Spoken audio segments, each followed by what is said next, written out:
আসসালামু আলাইকুম। আমি আমার কিছু ইম্পর্টেন্ট বিষয়গুলো নিজের পার্সোনাল কিছু কথা শেয়ার করতেছি। যে কথাগুলো বলবো আমি প্রশাসন পর্যায়ে, থানা পর্যায়ে, জেলা পর্যায়ে, ব্যাংক প্রতিষ্ঠানে আমি গিয়েছি, ওনাদের কাছে বলেছি। মোটামুটি ওনারা আমার বিষয়ে জানে, কিন্তু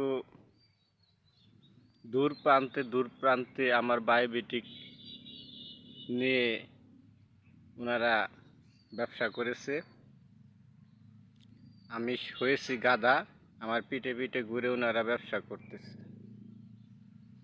বছরে 2টা ঈদ যায়, একটি ঈদও স্বস্তিভাবে শান্তিভাবে আমরা করতে পারি না।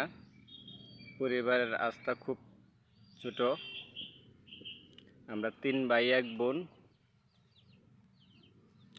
3 ভাইয়ের নামে বায়োমেট্রিক নিয়েছিল ছোট সময়। আমার নাম দিয়েছিল বায়োমেট্রিকে সৈয়দ শওকত ওসমান। ছোট ভাইগুলো যমজ, ওদের নাম দিয়েছিল হাবিল কাবিল। বলেছিল এটা নাকি মুক্তিযোদ্ধা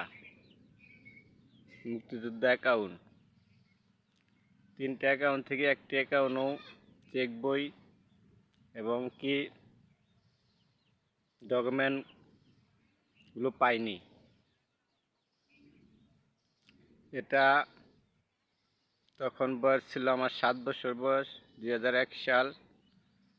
তখন আমরা ছোট ছিলাম, বাবা মা কতটুকু বুঝেনি যে আমাদের বায়োমেট্রিক ব্যবহার করতেছে ব্যাংক প্রতিষ্ঠান।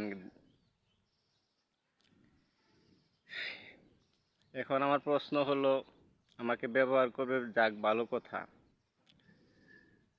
আমি যদি অ্যাকাউন্টগুলোর মালিক না হতে পারি, আমি যদি ওখানে না দাঁড়াতে পারি, তাহলে আমার যে 2 হাতে যে বায়োমেট্রিক নিয়েছে ক্রিমিনালেরা, এই ডকুমেন্টটা ওদেরকে দিয়েছে। তখন ছোট ছিলাম, বুঝি নেই। এখন তো আমি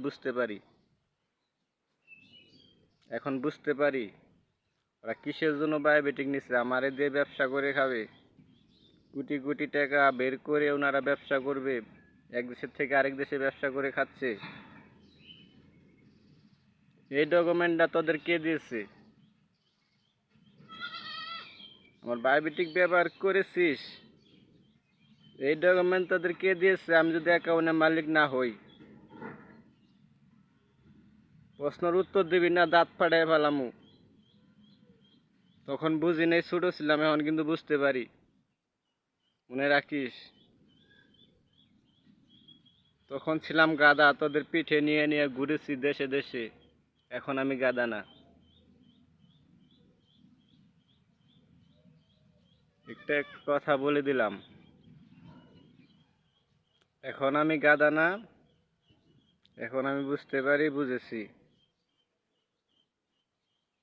এই অ্যাকাউন্টের ফলাফল এবং অ্যাকাউন্টে অ্যামাউন্ট, মেসেজে যা আসছিল, তা পরিপূর্ণতা আমি যদি না পাই, আমি আমার রাস্তায় চলবো, এটা নিশ্চিত। গুল যেমন গাতার ভিতর পলাইলে খুঁজে পাওয়া যায় না, তোর হইছত ওই রকম একটা ক্রিমিনাল। তোদেরকে এখন খুঁজে পাওয়া যাচ্ছে না, বাস্তব কথা।